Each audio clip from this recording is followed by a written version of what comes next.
Dan ada satu hal di sini yang saya ingin titik beratkan teman-teman sekalian. Ya. Kasus masalah poligami di kalangan sahabat ini adalah hal yang biasa sekali. Dan ini yang kadang-kadang masih peka di kalangan kita sekarang.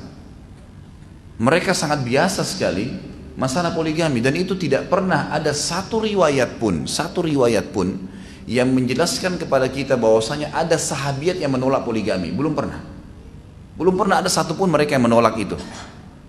Waktu Nabi SAW mendengarkan berita, ini kan yang sering diangkat nih, bahkan saya pernah lihat di media, dan di salah satu ada ustadz yang secara nasional mungkin dikenal, saya tidak usah sebutkan namanya.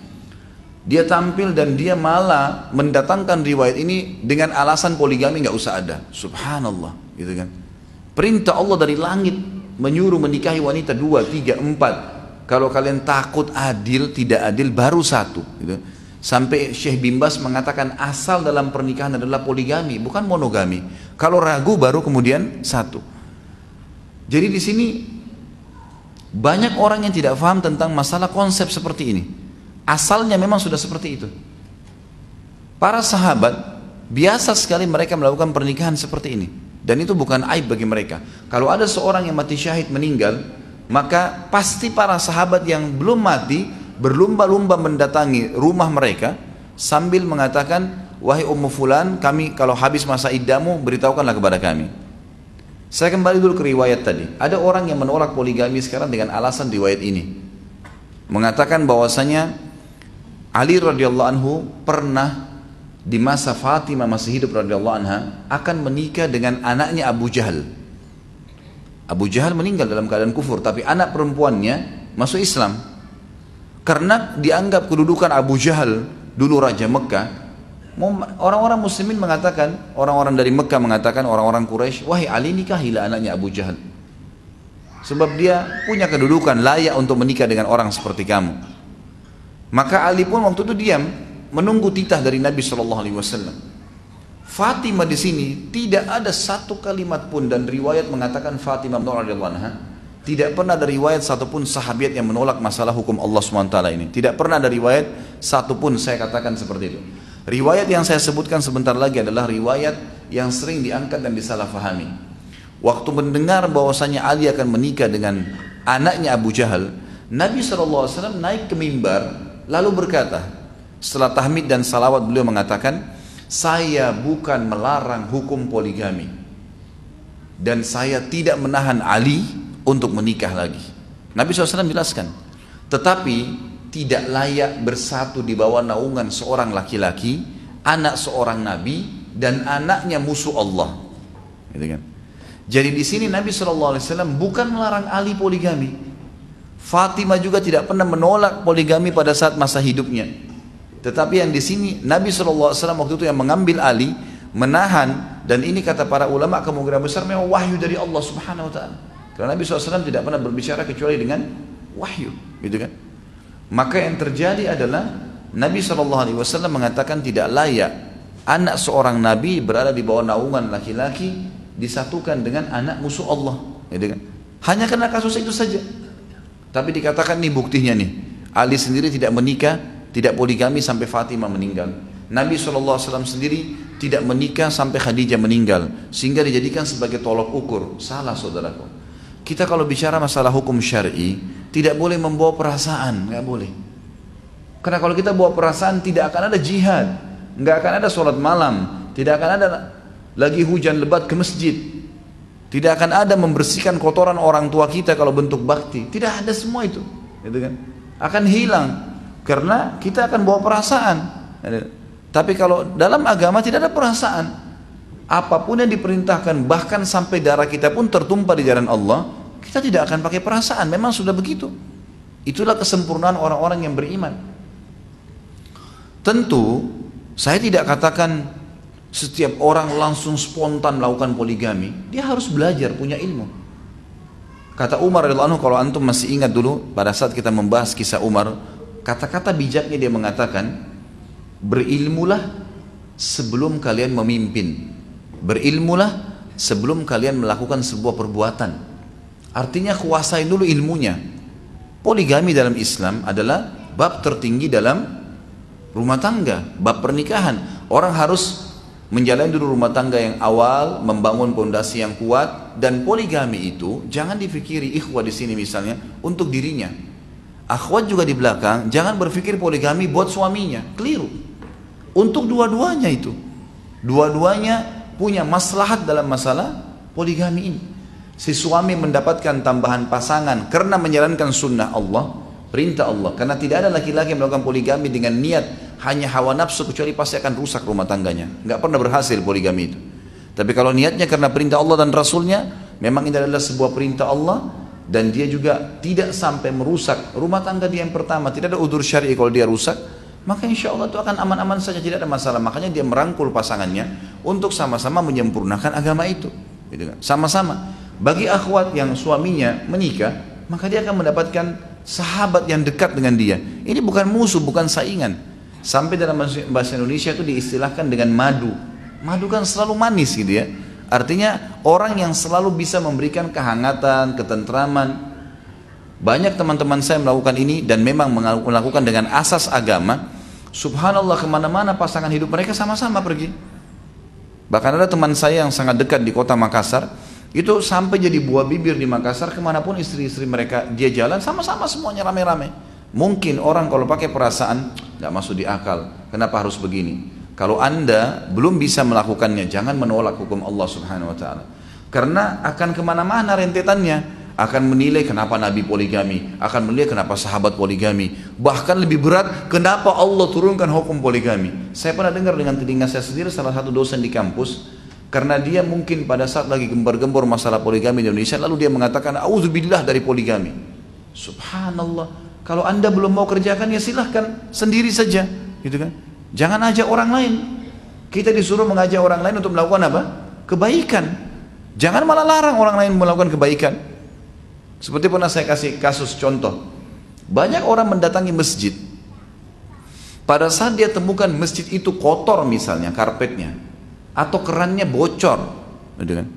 Atau apa sajalah kekurangan, panas misalnya, dia sholat kemudian dia keluar, yang ada dia menghina rumahnya Allah. Masjidnya kotor, kamar mandinya kotor, panas kalau sholat di sana. Menghina rumah Allah. Kalau anda punya rumah dihina seperti itu, mau nggak? Kalau ada tamu datang bilang panas rumahmu, misal karpetmu kotor, mau nggak kira-kira kita digituin rumah kita? Kita nggak mau. Bagaimana rumahnya Allah Azza wa Jalla? Semestinya kita harus berpikir positif. Kalau kita datang, bahkan lebih parah lagi ya, kadang-kadang orang seperti ini melarang orang lain datang ke masjid itu.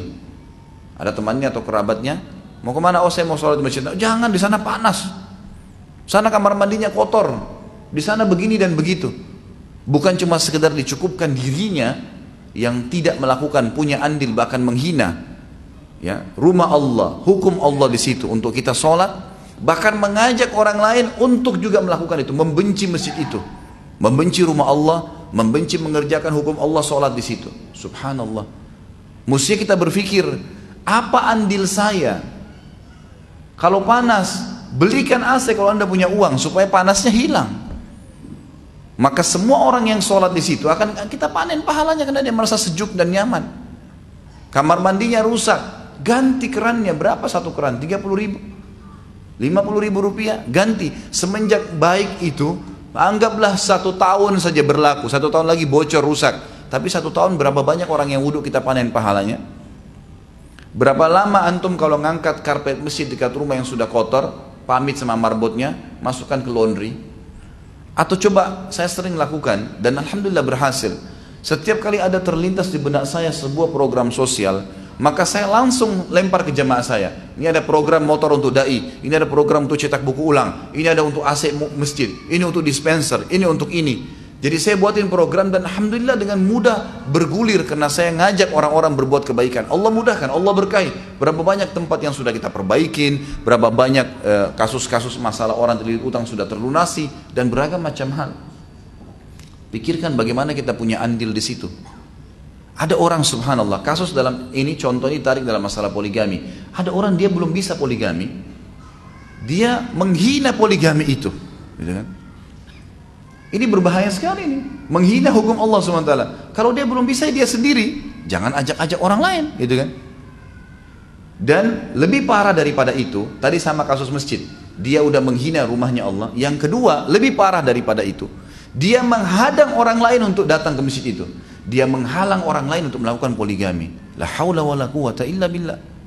Kalau anda masih belum bisa, maka berarti ilmu anda yang belum sampai ke situ, gitu kan? Kalau kita belum punya ilmu, berarti syaratnya adalah belajar. Coba pelajari, bukan malah membenci hukum Allah Subhanahu wa taala. Dan ini hal mendasar yang difahamin sekali oleh para sahabat dan sahabiat. Mereka tidak punya kendala sama sekali dengan masalah itu. Tidak pernah ada satu riwayat istri-istri Nabi SAW menolak waktu Nabi nikah poligami. Enggak pernah. Coba datangkan satu riwayat pun tidak ada, sama sekali. Yang ada mereka cemburu, iya, terjadi kecemburuan. Itu pun, ini tolong digarisbawahi. Saya sekaligus mengingatkan karena ada di antara teman-teman kita dai, subhanallah, mereka tidak poligami, terus mencak-mencak di YouTube, di mana-mana saya lihat cuplikannya, ya. Bahkan ada beberapa orang di antara teman saya baru rencana mau telepon gitu, ngomong masalah mustahil poligami terjadi, mustahil kalau ada orang bisa membuat seorang istri membuat suaminya nikah sama temannya. Subhanallah. Kok bisa mustahil? Dari mana mustahilin? Dan saya temukan ternyata teman-teman ini ternyata memang belum poligami. Emang dia bukan praktisi. Maka saya sarankan, kalau kita belum melakukan sebuah ibadah, jangan kita menjadi tokoh di situ. Bukan ahlinya, gitu kan? Kalau kita lihat orang-orang yang praktisi, saya temukan banyak kasus di lapangan, orang-orang yang berpoligami, yang memang istrinya punya andil di situ. Guru besar saya yang saya sangat kagumi, Dr. Saleh Suhaimi, beliau buta matanya di Masjid Nabawi. Beberapa tahun lalu, mungkin kurang lebih sekitar 9-10 tahun yang lalu, saya ditelepon oleh sepupu beliau, Dr. Fahad, yang mengajar saya materi akidah di Masjid Nabawi, di kampus dulu di Madinah. Khalid, ada Syekh Saleh Suhaimi mau menikah, tolong dicarikan istri. Dia mau istrinya dari Indonesia. Baik Syekh, insya Allah.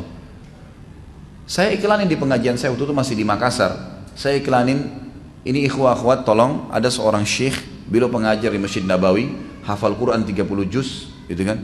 Beliau seorang ulama, mufti, seluruh dunia banyak mengambil fatwanya beliau, tapi memang beliau buta.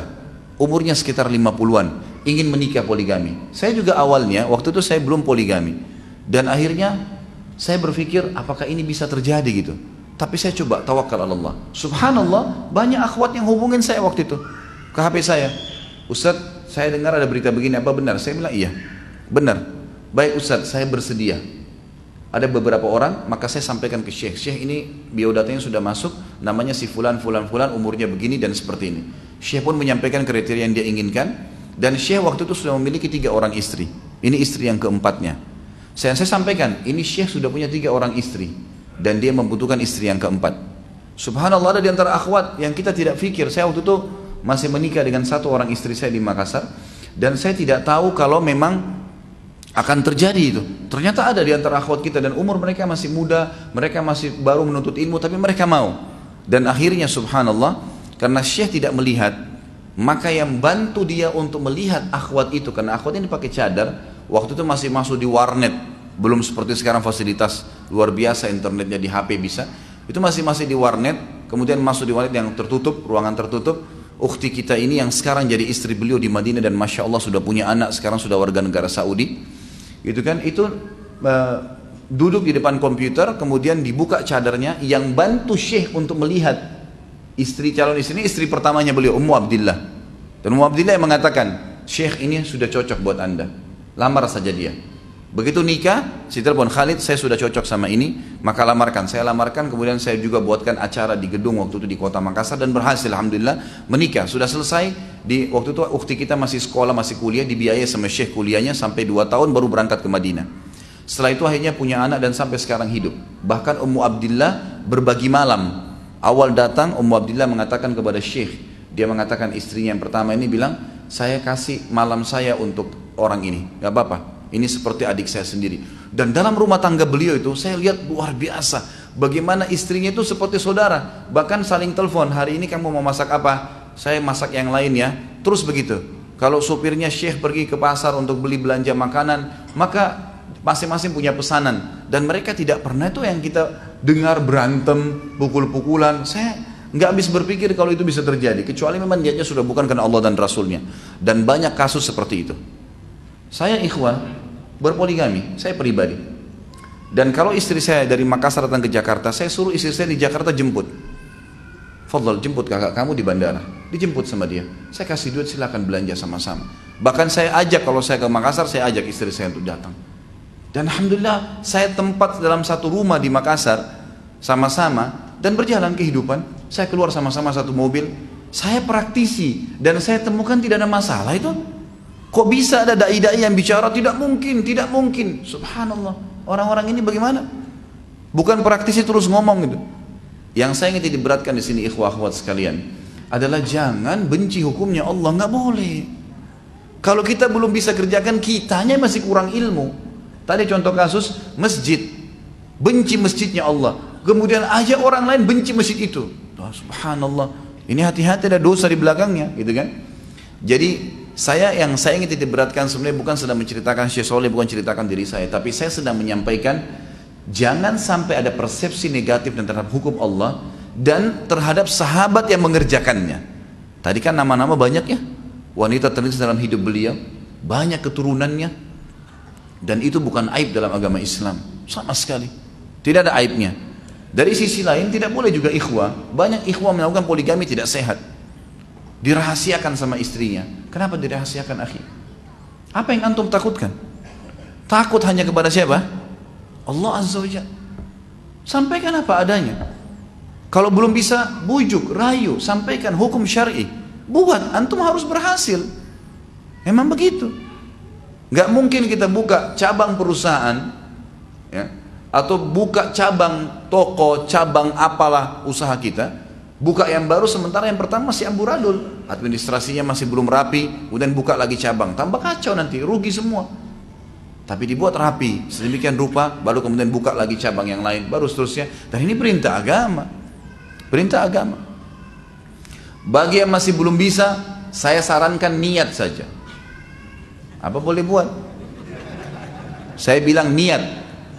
Agar antum meninggal dapat pahalanya poligami. Karena kalau tidak niat sama sekali, berarti ada pahala yang kehilangan tuh. Jadi orang kalau belum bisa haji, nggak ada duitnya, jangan bilang, oh saya nggak mampu haji, sudahlah meninggal. Nggak dosa memang, nggak dosa. Tapi dia tidak dapat pahala haji. Tapi kalau dia niat, satu waktu saya punya uang, saya mau haji, ya Allah mudahin. Terus meninggal, dapat pahala haji. Sudah tahu kan hadisnya? Man hamma bihasanatin walam ya'malha. Siapa yang niat saja mengerjakan satu perbuatan baik, kutiba lahu hasanatun kamilah. Dicatatkan baginya satu pahala lengkap ibadah itu. Baru niat. Fa'in amilaha, kalau dia kerjakan, kutiba lahu asyru adha'afiha ila 700 di'fin ila adha'afin katsira. Dicatatkan baginya 10 kali lipat, bahkan 700 kali lipat dan kelipatan-kelipatan yang banyak. Antum mau tidur malam, niat sholat tahajud, niat itu sudah dapat satu lengkap pahala tahajud. Bangun malam 700 kali lipat, tergantung dari kadar keikhlasan seseorang. Niatkan itu.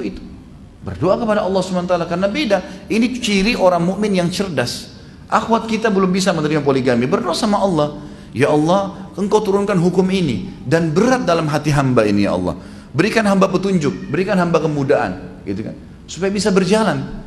Maka ini hal mendasar yang mesti diketahui, dan semua ini sebenarnya adalah pembelaan terhadap perilaku Nabi SAW dan sahabat Nabi yang memang melakukan hukum poligami ini, dan juga Allah Subhanahu Wa Taala telah menurunkan hukum dalam Al-Quran.